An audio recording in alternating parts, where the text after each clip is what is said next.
الحمدللہ رب العالمین والصلاة والسلام علی اشرف المرسلین سیدنا و نبینا محمد وعلی آلہ واصحابہ وازواجہ وذریاتہ واہل بیتہ اجمعین ومن تبعہم بإحسان الی یوم الدین اللہم اجعلنا منہم یا ارحم الراحمین آمین یا رب۔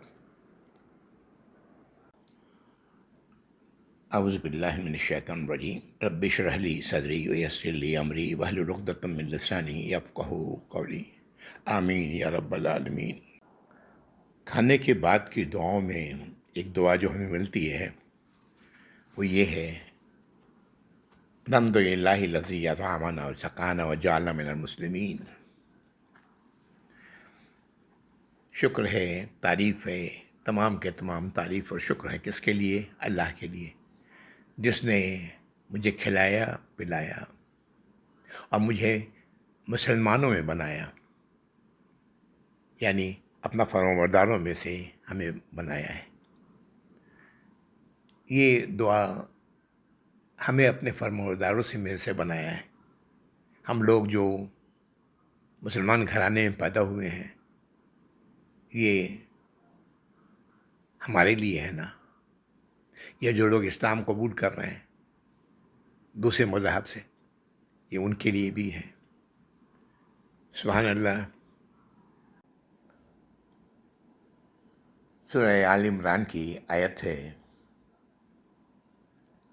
نمبر 6، هو الذی یصورکم فی الارحام کیف یشاء لا الہ الا هو العزیز الحکیم۔ وہی ہے جس نے تمہاری تصویر کشی کی ہے تمہارے ماؤں کے پیٹوں میں جس طرح چاہا۔ نہیں ہے کوئی الہ مگر وہ جو العزیز ہے اور الحکیم ہے۔ جب ہر ایک کی تصویر کشی اللہ نے ماں کے پیٹ میں کی ہے، ہم سب کی، ہم میں سے کوئی دو ایک جیسا نہیں، حتیٰ کہ جڑواں بچے بھی ایک دوسرے کے سے مشابہت بالکل نہیں رکھتے، کاربن کاپی نہیں ہوتے۔ تو سبحان اللہ، اس کا مطلب یہ ہے کہ اس نے ہمیں چنا ہے، اس نے ہمیں سلیکٹ کیا ہے۔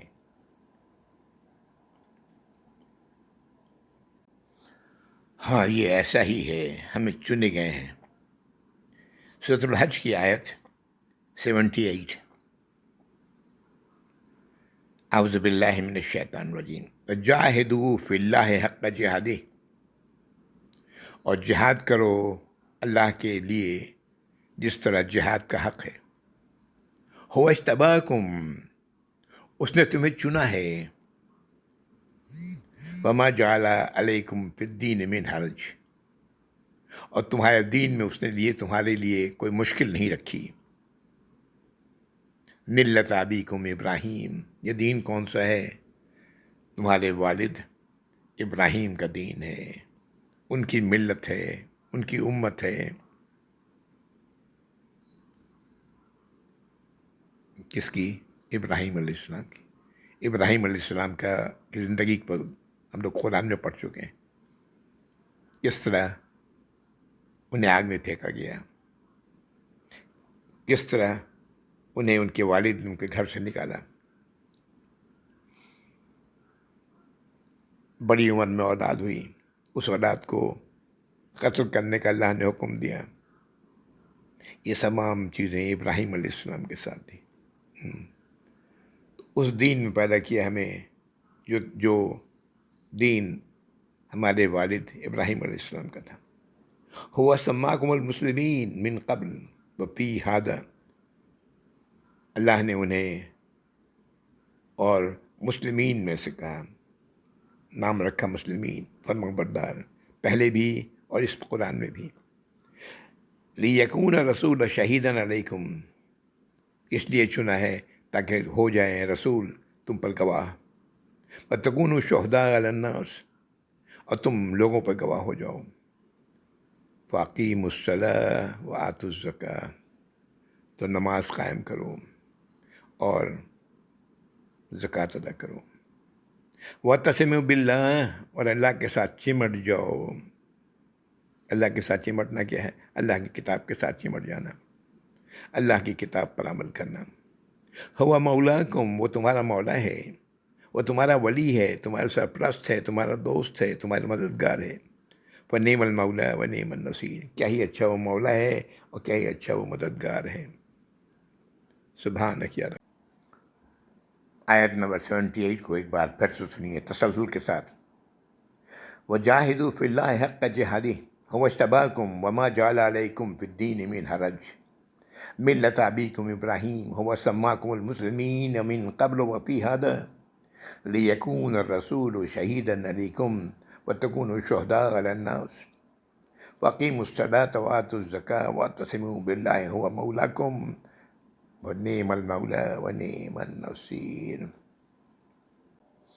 اللہ نے ہمیں اور ہم جیسے وہ تمام لوگ جو مسلمان گھرانے میں پیدا ہوئے ہیں، ہم نے اپنی مرضی سے تو مسلمان گھرانے میں نہیں آئے، اللہ نے ہمیں اس گھرانے میں پیدا کیا ہے۔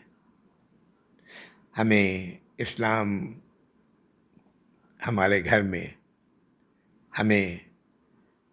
مجھے ان پریشانیوں کی ضرورت نہیں پڑی جو غیر مسلم لوگوں کو اسلام قبول کرنے میں ہوتی ہیں۔ یہ سب کچھ اللہ نے کیا۔ کس لیے کیا؟ وہ بھی کیا کون سی ملت میں؟ ملت ابراہیمی میں۔ اور پھر یہ بھی کہہ رہے ہیں اللہ تعالیٰ کہ اس میں کوئی تمہارے لیے حرج نہیں، اور اس لیے کیا کہ ہم ہو جائیں، ہم پر رسول گواہ ہو جائیں صلی اللہ علیہ وسلم، اور ہم ہو جائیں گواہ لوگوں پر۔ تو کیا کرو؟ نماز قائم کرو، زکوٰۃ ادا کرو، اور اللہ کے ساتھ چمٹ جاؤ۔ وہ تمہارا مولا ہے، فنعم المولا ونعم النصیر، کیا ہی اچھا مولا ہے اور کیا ہی اچھا نصیر ہے۔ اللہ رب العزت نے ایسا کیوں کیا ہمارے ساتھ؟ کس لیے ہمیں چنا ہے؟ اس کا جواب ملتا ہے سورہ آل عمران کی آیت نمبر 110 میں۔ اعوذ باللہ من الشیطان الرجیم۔ کنتم خیر امۃ اخرجت للناس تأمرون بالمعروف وتنہون عن المنکر وتؤمنون باللہ۔ تم لوگ بہترین امت ہو، اسے نکالا گیا ہے لوگوں کے لیے۔ تم لوگوں کو معروف کا حکم دیتے ہو، بھلائی کا حکم دیتے ہو، اور برائی سے روکتے ہو، اور تم اللہ پر ایمان رکھتے ہو۔ یہ ہے وہ مقصد جس کے لیے اللہ تعالیٰ نے ہمیں نکالا ہے، اس امت میں ہمیں پیدا کیا ہے۔ یہ بہت بڑی ذمہ داری ہے ہم پر۔ اگر ہم اس ذمہ داری کو نہیں نبھا رہے ہیں تو کیا ہم خیر امت کے کہلانے کے حقدار ہیں؟ ہرگز نہیں۔ اور پھر اللہ نے جب چنا ہے تو اس کا مطلب یہ کہ یہ صلاحیت اللہ نے ہمارے اندر رکھی ہے، ہمارے اندر یہ صلاحیت موجود ہے۔ اس صلاحیت کو استعمال کرنا یہ ہمارے لیے ضروری ہے۔ اگر ہم ایسا نہیں کریں گے تو اللہ کے ہاں بہت پکڑ ہوگی، ہے نا۔ اللہ تعالیٰ نے قرآن میں فرمایا کہ سورۃ البقرہ میں ہم لوگ پڑھ چکے ہیں، آخری آیت سورۃ البقرہ کی، کہ لا یکلف اللہ نفسا الا وسعها۔ اللہ تعالیٰ کسی نفس کو ذمہ دار نہیں ٹھہراتے مگر وہی جتنی اس کو وسعت عطا کی ہے۔ تو یہ وسعت ہمیں اللہ نے عطا کی ہے، اس کو استعمال کرنا ہے۔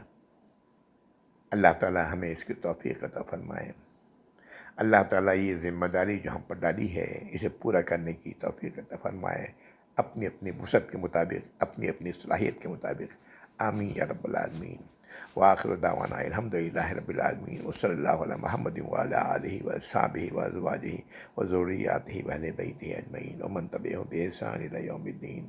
اللہم اجعلنا منہم، آمین یا رب العالمین۔